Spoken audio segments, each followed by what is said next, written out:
Qızılı şəfəqlərini yer üzərinə səpələyən günəş ömrünə həmişə həsəd aparmışam. Günəş həmişə heç kimdən seçmədən öz nurunu aləmə səpələyir. Həyatda sadə ömür yaşayanlar da bax beləcədir. Heç kimdən seçmədən öz ömrünü paylayırlar ömürlərə. Saf və müqəddəs ömür seçən insanlardan biri haqda söhbət açmaq istəyirik sizə. Öz səmimiyyəti ilə, mehribanlığı və qayğıkeşliyi ilə hər kəsin qəlbində əvəzsiz bir insan kimi qalıb Vahid Qurbanov. Vahid Qurbanov 15 ilə yaxındır ki, aramızda olmasa da, amma onun xatirəsi, onun əməlləri, onun bir insan kimi keyfiyyətləri 15 ildə bir anda olsun belə bizi rahat buraxmayıb. Vahid Qurbanov Şahbuzda dünyaya gəlmişdi, Şahbuzda da dünyasını dəyişdi. O elə bir nəsildə, elə bir ailədə dünyaya gəlmişdir ki, o nəsil, o ailə Şahbuz mədəniyyətinin, Şahbuzda elmin, təhsilin inkişafında özünə məxsus rolu və mövqeyi olan bir ailə idi. Mənim yaxşı yadımdadır ki, Vahid Qurbanovun atası Bayram Qurbanov uzun illər müxtəlif vəzifələrdə, müxtəlif işlərdə işləsə də, o 10-15 il ömrünün son illərində 70-ci illərin ortalarından 80-ci illərin ortalarına qədər Şahbuzda mədəniyyət şöbəsinin rəhbəri oldu və onun vaxtında Şahbuzda 2 musiqi məktəbinin açılmağında onların da böyük rolu oldu. Və bugün o musiqi məktəbi Şahbuz mədəniyyətinin, incəsənətinin inkişafında özünə məxsus xidmətləri və rolu olan bir məktəbdir. Vahid şeir yazmırdı, mən onu dəqiq bilirəm ki, o şeir yazmırdı. Amma onun böyük bir şeiriyyət dünyası vardı. İnsanlığa məxsus olan bir şeiriyyət dünyası vardı. Mənəvi əxlaqı, təmiz paş və niyyəti olan bir adamdır. Mənim yaxşı yadımdadır ki, 90-cı illərin əvvəllərində Azərbaycanda ictimai siyasi hadisələr qarşında Vahid müəllim də bir müəllim kimi, bir ziyalı kimi Şahbuzda o ictimai siyasi hadisələrə münasibət bildirmək üçün ziyalıları öz ətrafında toplamışdı. Azərbaycanın müstəqilliyi uğrunda Şahbuzda gedən ictimai hərəkatlarda da, ictimai hadisələrdə də fəal iştirak edirdi. Vahid müəllim Şahbuzun mədəni həyatında son dərəcədə öz dəstxətti olan, özünə məxsus nüfuzu olan, imkanı olan bir ziyalı idi. Yaxşı yadımdadır ki, Cəlil Məmmədquluzadənin 1997-ci ildə Naxçıvan Cəlil Məmmədquluzadənin Şahbuzda, Şahbuz Qəsəbə Orta Məktəbində təşkil olunan tədbirini o vaxtı Şahbuz Mədəniyyət Evində keçirməyi birbaşa Vahid müəllimin senarisi və rəhbərliyi altında keçdi. Onda mənim yaxşı yadımdadır ki, akademik Sahib bəyli də, Naxçıvan Dövlət Universitetinin bir neçə müəllimləri də Şahbuza getdik və Vahid müəllimin o tədbirində fəal iştirak elədik. Vahid müəllim sözün tam və yaxşı mənasında bir valideyn idi. Onun bugün övladları Şahbuzda elmi, marifi, mədəniyyətin inkişafında da özünə məxsus rolu və nüfuzu olan bir ailə kimi özünü göstərməkdədir. Vahid müəllim haqqında söz demək həm olduqca çətindir, həm də asandır. Asandır o mənada ki, Allah Taala'nın bizə bəxş etdiyi ömür payını demək olar ki, xeyli hissəsini Vahid müəllimin bircə iş şəraitində, yoldaşlıqda, dostluqda, müsahibçilikdə, ədəb və yaradıcılıqda, qəzetçilikdə bir yerdə keçirmişik. O mənada asandır. Ancaq çətinliyin isə onda görürəm ki, Vahid müəllim o qədər hər tərəfli, şaxəli, elmi, biliyə, sənətə bağlı adamıdır ki, onun haqqında danışanda əlbəttə insan çətinlik çəkir, bilmirsən. Onun jurnalist fəaliyyətindən, ədəbi yaradıcılığından, foto sənətindən, gözəl rəssamdır, yaxşı rəsmlər çəkirdi, yaradırdı. Onun ziyalılığından, onun pedaqoqluğundan, onun gözəl ailə başçısı olmasından, onun gözəl ziyalı olmasından, hansından danışsan, o saydıqlarımızın hamısına layiq insanıdır Vahid müəllim. Vahid müəllimlə əsasən sıx bağlılığımız bizim, o zaman mən rayon qəzetində şöbə müdürü işləyirdim. Bizim qəzetdə Gönçə Ədəbi Birliyi deyilən bir birlik var idi. Orada hər ayda bir dəfə o Ədəbi Birliyin üzvlərinin yazılarını redaktə edirdik, müsabiqədən keçirdik, fikir söylürdük. O çapa gediləsi yazıların hamısının bir yerdə Gönçə deyilən bir 4-cü səhifə idi, yaxşı. O səhifədə verirdik. Vahid müəllimi mən orada da yaxşı gördüm ki, o Ədəbi Birliyin dərnəklərində, məşğələlərində həmişə çox prinsipal mövqe tuturdu. Yazılara, gənclərin hekayələrinə, şeirlərinə qarşı çox tələbkeş idi. Sözü üzə deməyi bacarırdı. Bundan əlavə Vahid müəllim bir ziyalı olaraq həm pedaqoji fəaliyyət göstərdi, uzun müddət təhsil sistemində işlədi. Gözəl saz çalırdı. Onun yetirmələri var indi. Çoxdur, çoxlu saz çalanları var. Musiqi məktəbində musiqi müəllimi kimi fəaliyyət göstərdi. Təhsil şöbəsində məsul vəzifədə işləyirdi. Mən necə deyim, belə ümumiyyətlə çox hər tərəfli elmi biliyə, yorulmayan, cəsarətli, hər şeyə qadir bir insan idi. Sanki ömür onu tələsidir. Tələsidir ki, onun yarımçıq işləri çoxdur. Bunları da görmək lazımdır. Bunları da görmək lazımdır. Ancaq ədəbi birliyin yığıncaqlarında çox kəskin çıxış eləyərdi. Bəzən hekayələri, şeirləri biz birbaşa ötürmürdük təbiidir ki, səhifəyə. Səhifə bir ay müddətində hasil olurdu. Onda mən Vahid müəllimin prinsipallığını gördüm, ədəbiyyata bağlılığını gördüm. Özünün publisist yazıları bizim qəzetdə dərc olunurdu. Biz ziyalı kimi işdən sonra biz həmişə görüşərdik, tapışardıq, məclislərdə olardıq, təbiətin qoynunda olardıq. Bəzən bata-batada çıxırdıq, Şahbuzun o dilbər güşələrinin elə bir yeri yoxdur ki, Vahidlə biz bir yerdə olmayaq, gəzməyək. Saz çalırdı yaxşı, əyləndirirdi, ədəbi məclislərimiz olurdu. Hər tərəfli insan idi bu insan. Həm də gözəl xeyirxah adamıdır, yaxşı xeyriyyəçi idi. Kiminsə o istər elmi yolunda, təhsil yolunda, sənət yolunda o atdığı gövrək addımlara həmişə dayaq olurdu. Çalışır ki, o qönçələr açıb gələcəkdə bir layiq gücülə çevirsin, hamının sevdiyi gücülə. Belə bir insanıdır.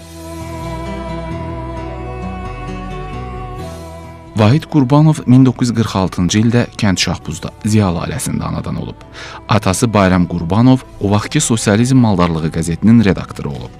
Vahid Qurbanov 1-ci sinifə indiki Şahbuz 1 nömrəli tam orta məktəbinə gedir. 3 il orada oxuduqdan sonra öz təhkili və istəyi ilə Ordubad rayonunda yerləşən internat məktəbində təhsilini davam etdirir. Çox çalışqanlığı ilə digər şagirdlərdən seçilən Vahid Qurbanov öz məsuliyyəti ilə öndə gedən şagirdlərdən birincisi olur. Buna nail olmaq üçün mütəmadi olaraq çalışır və kitabları əlindən yerə qoymur. Baxmayaraq ki, o orta məktəb şagirdi idi, amma öz canıyanarlığı ilə sinif yoldaşlarına həmişə kömək edərdi. Ümumiyyətlə, çevrəsinin geniş olmasını istəyən bir şagirdidir. Çox istəyirdi ki, sinif yoldaşları da onun kimi bacarıqlı və çalışqan olsun. O, orta məktəb həyatında geriləyən şagirdlərlə çox yaxından məşğul olardı və həmişə şagird dostlarına deyərdi: "Oxumaq o qədər də çətin bir şey deyil, maraq oyatmaq lazımdır kitaba qarşı." O zaman istər-istəməz elmə qarşı böyük maraq yaranır və bir zaman baxırsan ki, bilmədiklərini öyrənirsən. İllər bir-birini əvəz etdikcə orta məktəb illəri arxada qalır. Ali məktəbə qəbul olmaq, yaxşı bir mütəxəssis kimi xalqa xeyir vermək haqqında düşünür. Orta məktəbi qızıl medalla bitirən Vahid Qurbanov indiki Azərbaycan Pedaqoji Universitetinin Dil Ədəbiyyat Fakültəsinə daxil olur. Ali məktəbdə təhsil aldığı illərdə Azərbaycan ədəbiyyatına maraq göstərən Vahid Qurbanov məktəbdə keçirilən tədbirlərdə yaxından iştirak edir. Hətta bayram tədbirlərinə belə ssenarilər yazır. Bir sözlə, universitetdə hamı onu bir ssenarist kimi tanıyır. Ali məktəb həyatı onun yaddaşında dərin izlər buraxır. Ancaq nə etməli idi? Artıq tələbəlik illəri arxada qalır. Universiteti bitirdikdən sonra doğma kəndinə qayıdır və hərbi xidmətə çağırılır. İstər orta məktəb, istər ali məktəbdə necə fərqlənirdisə, hərbi xidmətdə də elə nümunəvi bir əsgər kimi tanındı. Qurbanovlar ailəsinə tez-tez komandiri tərəfindən təşəkkür məktubları gəlirdi.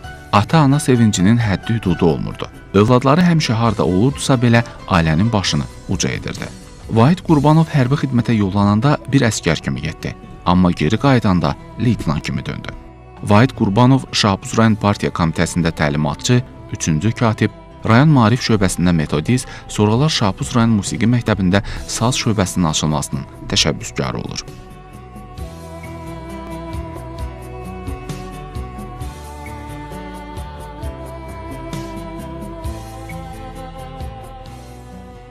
Vahid müəllim Naxçıvan mədəniyyətində özünə məxsus yeri olan adamlardan biri idi. Vahid müəllim həm insan kimi, həm sənətkar kimi əvəz olunmaz idi. Onun Naxçıvan mədəniyyətinin formalaşmasında, xüsusilə bölgə mədəniyyətinin formalaşmasında, Şahbuz mədəniyyətinin formalaşmasında xüsusi xidmət olan adamlardan biridir. Vahid müəllimi xarakterizə edərkən onun bütün cəhətlərini xüsusda gələndə Vahid müəllim kompleks sənətləri bilən bir adam kimi xarakterizə etmək olar. O həm gözəl musiqi ifaçısı idi. Bir çox musiqi alətlərində gözəl ifalar edirdi. Çox gözəl senarist idi. Bir çox tədbirlərin keçirməsində, o cümlədən el şənliklərinin, toyları, məclislərin keçirməsində Vahid müəllim həmişə başda olardı. Vahid müəllim gözəl sənətkar idi. Onun gözəl fotoları vardı, fotoqraf idi. Yəni o vaxtı bilirsiniz, bölgələrdə foto sənəti çox çətin bir sahə idi.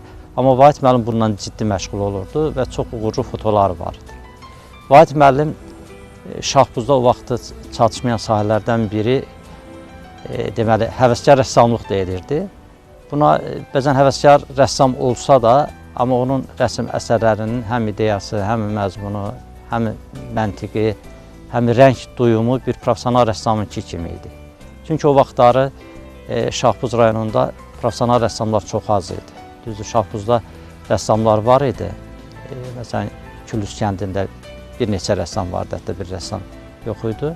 Amma Şahbuz rayonunun özündə rəssamlıq sənəti ilə məşğul olan rəssamlar az idi. Vahid müəllim ona görə də o məsuliyyəti də boynuna götürmüşdü. Və istər məktəblərdə, istər maarif şöbəsində, istər şəhərin özünün bəzədilməsində, tərtibatında bir çox rəsmləri çəkirdi. Və hətta fərdi rəsmlər də, məsələn, ailə üzvlərinin, ondan sonra Şahbuzun gözəl mənzərələrini dəfələrlə qələmə almışdı. Vahid müəllim çox gözəl şahmat oynayırdı. Biz hərdən Vahid müəllimlə o şahmat da oynayardıq. O, mən bilənə Şahbuzdakı şahmat məktəbinin yaranmasında da orada da dərs də deyirdi. Vahid müəllim musiqi dərnəyi var idi və Şahbuzda saz sənətinin inkişafında böyük xidmət olmuş adamlardan biri idi. Onun musiqi məktəbində saz dərnəyi var idi.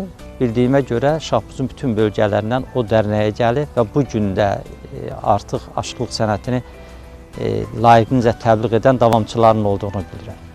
Onun ailə üzvlərinin içərisində evlatları hər ikisi Vahid müəllimin yolunu davam elətdirdilər. Bugün Respublikamızın layiqli iki necə deyirlər, musiqiçilərindən biri skripkaçı, biri də tarzan olan Atabəylə Cahangiri bütün Respublika tanıyır, Muxtar Respublika tanıyır. Hətta Atabəy bilir ki, Bakıda keçirilən Naxçıvan musiqiçilərinin konsertində Atabəy solo ifaçısı idi. Yəni əsas orkestri o idarə edirdi.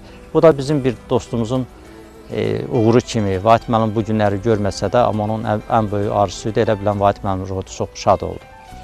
Vahid müəllim insan kimi əvəzsiz bir insan idi. Vahid müəllim həm də gözəl ağsaqqaldı.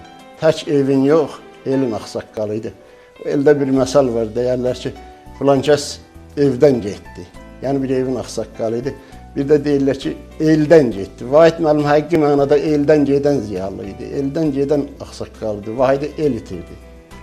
O mənada Vahid müəllimin o xüsusiyyətləri mən nəzərə alıb deyərdim ki, görkəmli şairimiz təbiət uyğunu Musa Yaqub sanki mən deyəcəyim o şeiri Vahidin üzərində cəmləmişdir. Vahidə həsr eləmişdir. Bəlkə də o heç Vahidi tanımırdı, amma o şeir mənə necə xoş gəlsə, mən elə bilirəm ki, o şeirin elə qəhrəmanı bilavasitə Vahiddir. Vahid kimi insanlara gözünü tutub, yüzünü tutub şair deyib o sözü. Musa Yaqub deyir ki, təmizlik suyunda çimlir çölçəmən, mərdlərin çiynində durur bu həyat. Ulu təbiətim, niyə xəsissən?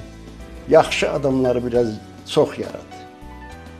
Bu dağlar, dərələr, çiçəkdir eyzan, bahara ömür ver, arıya qanat. Ulu təbiətim, niyə xəsissən? Yaxşı adamları biraz çox yarat.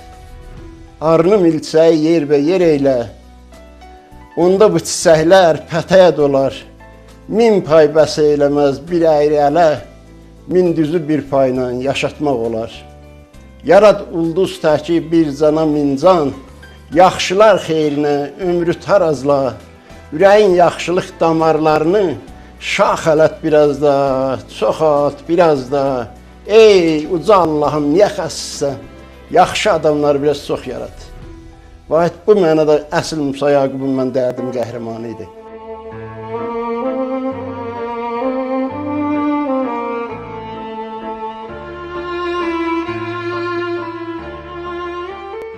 Vahid Qurbanov öz xatirələrində belə yazır.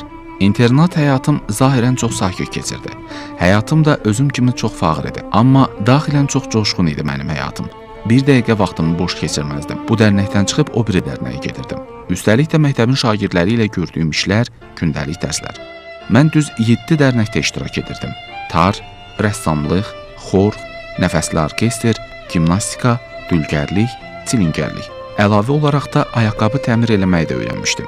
Bir də dərsliyi. Fotonu isə öz-özümə öyrənmişdim. Əslinə qalsa bütün dərnəklərdə elə belə istiqamət verirdilər. Sonra gərək özün maraq göstərib, onu dərinləşdirib əldə edə biləsən. Demək istəyirəm ki, Vahid müəllim öz yaşadığı dövrü, öz yaşadığı həyatı belə havaya yerə xərcləməmişdi.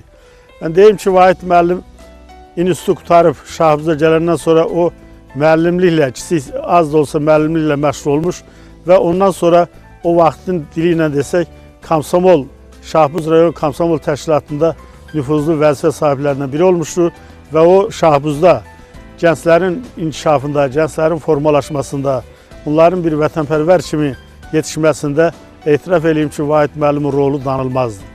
Vahid müəllim sözün tam və gerçək mənasında bir ziyalı idi. Öz vətəninə, xalqına, millətinə bağlı olan bir ziyalı idi. Vahid müəllim, o elin bir yaxşı müdür sözü var, deyir, o adam xoşbəxtdir ki, üç şeyi özündən sonraki nəslə əmanət edib gedir. Biri onun özünün xarakteri, şəxsiyyəti, gördüyü işlərdir. Biri onun yetirdiyi övladlardır. Biri də onun özündən sonra qoyub getdiyi əsərlərdir. Vahid müəllim bu cəhətdən xoşbəxt adamdır. Vahid müəllimin əməlləri yaşayır ki, bugün 15 ildən sonra Vahid müəllim haqqında siz veriliş hazırlayırsınız. Bu elə onu göstərir ki, Vahid müəllim öz ömrünü hava yerə xərcləməyən bir adam olub. Vahid müəllimin ömür yolu bizim üçün də, bizim gənclik üçün də bir nümunədir. Mən inanıram ki, Vahid müəllimin əməlləri öz övladlarının əməllərində, özünün dərs dediyi şagirdlərin əməllərində, bunların tərbiyəsində həmişə yaşayacaqdır. Vahid müəllim rayon qəzeti olan Qabaqçıl qəzetində də bədii şöbəyə baxırdı. Mən də elə bil həmin vaxt gənc yazarlar kimi şeirlərimi gətirirdim, Vahid müəllim baxırdı. Bəyəndiyim bəyənirdi, bəyənmədiyinə deyirdi, bunu necə işlər, necə yaz. Deməli, Vahid müəllimin əsas qayəsi ondan ibarətdir ki, şeirlərdə vətənpərvərlik güclü olsun. Mənim bir deməli şeir yazmışdım, kəndimizə aid qışlağım şeiri. Çox bəyəndi. Dedi ki, deməli, insan birinci yaşadığı yerdən başlayır fəaliyyətə, yaşadığı yeri sevməlidir. Deməli, kəndin sevməyən, rayonun sevməyən, ölkəsi sevə bilməz, vətəni sevə bilməz. Yəni, inşa yazırdıq əvvəlcə, vətən haradan başlanır. Deməli, çox diqqətlə izah elədi ki, bəli, elə vətən doğulduğun kənddən, yaşadığın yerdən başlayır. Ondan Vahid müəllimlə bizim münasibətimiz başladı. Vahid müəllim, deməli, sazı çox sevirdi. Saza çox bağlı idi. Saza bağlı olmağının səbəbi elə Vahid müəllimin vətəni sevməyi idi. Vətənin, deməli, keçmişin, tarixini sevməyi idi. Xalqımızın mədəni irsinə münasibəti idi onun saza sevgisi. Çox çalışırdı ki, Şahbuz rayon musiqi məktəbində bir saz qrupası da olsun. Deməli, rəhmətli Bayram müəllim, onun atası da deməli, bu haqda çalışmışdı. O vaxt Sovet hökuməti deməli, bu milli musiqiyə bir o qədər yer ayırmırdı, yer vermirdi.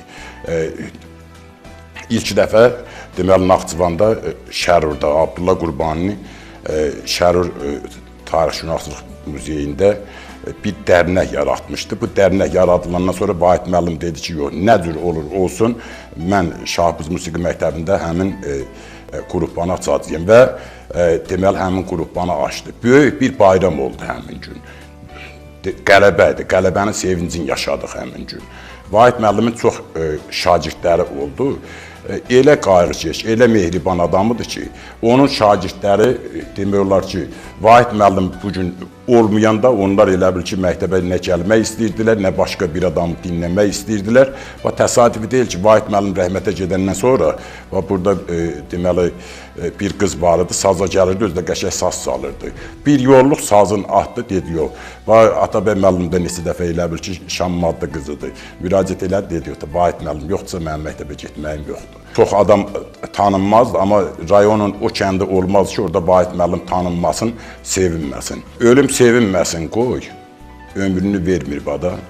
El qədrini canından daha əziz bilənlər, şirin bir xatirə tək qalacaqdır dünyada. Sevərək yaşayanlar, sevilərək ölənlər.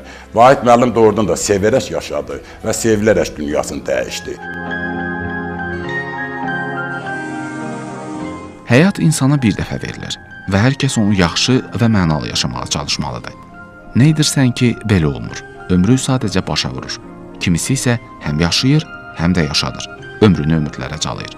Dünyaya işıq və ilham gətirir. Vahid Qurbanovu düşünəndə kövrəlməmək, həyəcanlanmamaq, dərdlənməmək mümkün deyil.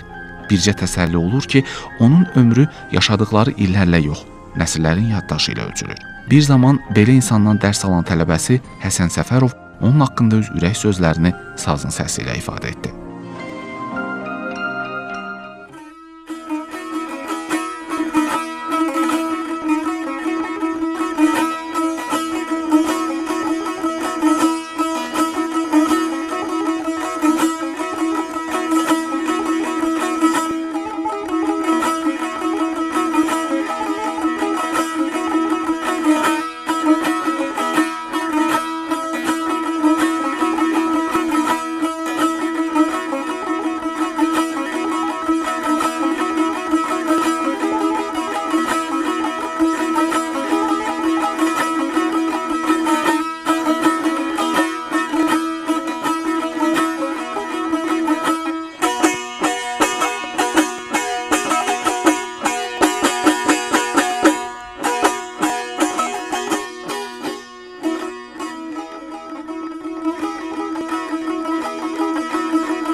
Vahid müəllimlə mənim tanışlığım 1972-ci ildə təsadüf edir.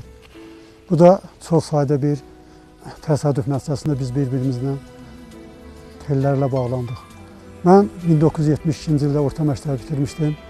Vahid Qurbanov o vaxt pedaqoji institutu bitirmişdi.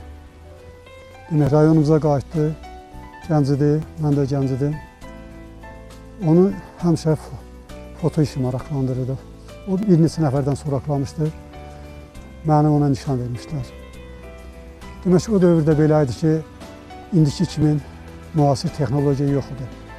Bizim hazırladığımız, çəkdiyimiz foto şəkillərin hamısı ilk dəfə müxtəlif markalı kino plyonkalara çəkilirdi. Çəkiləndən sonra biz onları aşkarlayırdıq. Aşkarlayan sonra onları biz kağıza köçürürdük. O vaxtlar bu çətinliklər vardı. Bir-birimizə həyan olduq. Bizə lazım olan kimyəvi dərmanları tapılmasında, foto kağızın tapılmasında bir-birimizə həmişə yardımcı olduq. Vahid Qurbanovun yaxşı xüsusiyyətlərindən biri o idi ki, o sanki seyirci rəssam yox, gözəl foto ustası idi, bədii foto ustası idi. Hansı şəklinə baxardınsa, orada bir duyğu, bir his, bir həyəcan görərdin.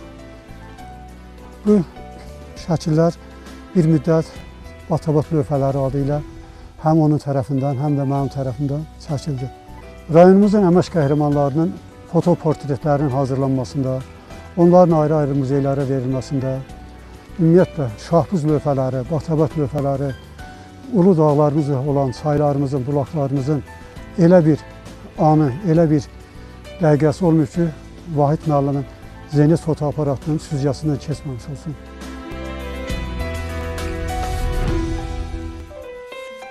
Vahid Qurbanov həyatı çox sevirdi. Həyatın bütün sevincini yaşamağı bacaran bir insan idi. Onun bir neçə sahədə dəstxətli olması bugünkü gənc nəsil üçün bir örnəkdir.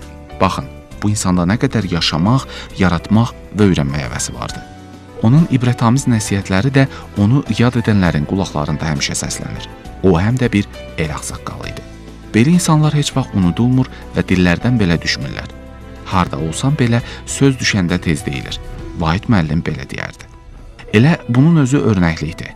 Daimi yadda qalmaqdır və yaşamaqdır. Əldə etdiyi bir neçə sənəti var idi Vahid Qurbanovun. İstər sazda, sözdə, fotoda, rəsmdə, səhnədə yazdığı ssenarilərdə, el şənliklərində yeri görünən bir el adamı olub Vahid Qurbanov.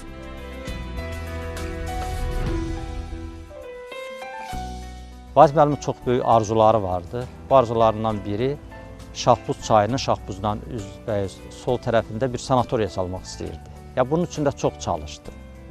Həqiqətən də yer çox gözəl bir yer idi. İndi artıq Vahid müəllimin arzusu demək olar ki, yerinə yetirdi. Çünki Ağbulaq kəndində çox böyük bir istirahət mərkəzi, Ağbulağın üstündə gələcəkdə qışq xizək deməli sahəsi ayrılıb, orada bir yerlər tikilir. O tamamilə Batabat haqqında, Şahbuz haqqında çox geniş fikirləri var idi. Vahid müəllim haqqında danışmaq mənim üçün həm şərəfli, həm də qürur verici bir haldır. Çünki Vahid müəllim elə bir şəxs olub ki, mənim uşaqlıq dövründə və məktəb illərində o bu həyatda vətəni sevməyi birinci növbədə bizə öyrədi. Vətəni vicdanla sevməyi.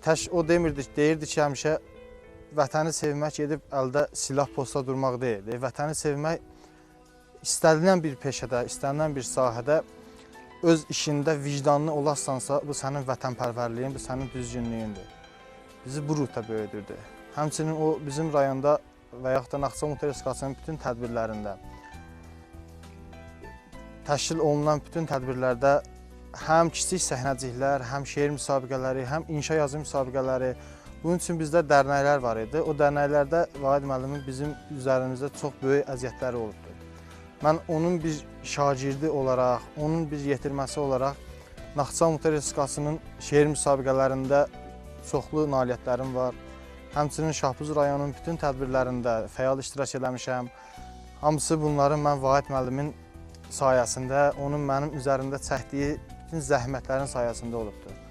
Vahid müəllimlə mən çalışan zaman bir misra üzərində bəlkə deyim 2 saat, 3 saat günlərlə olub ki, bir misra üzərində vurğu harda vurulmalıdır, necə əl hərəkətləri, diksiya, hər bir şey üzərində bizim üzərimizdə çalışırdı ki, gördüyümüz işi daha yüksək keyfiyyətdə həm tamaşaçılara, həm dinləyicilərə çatdıraq.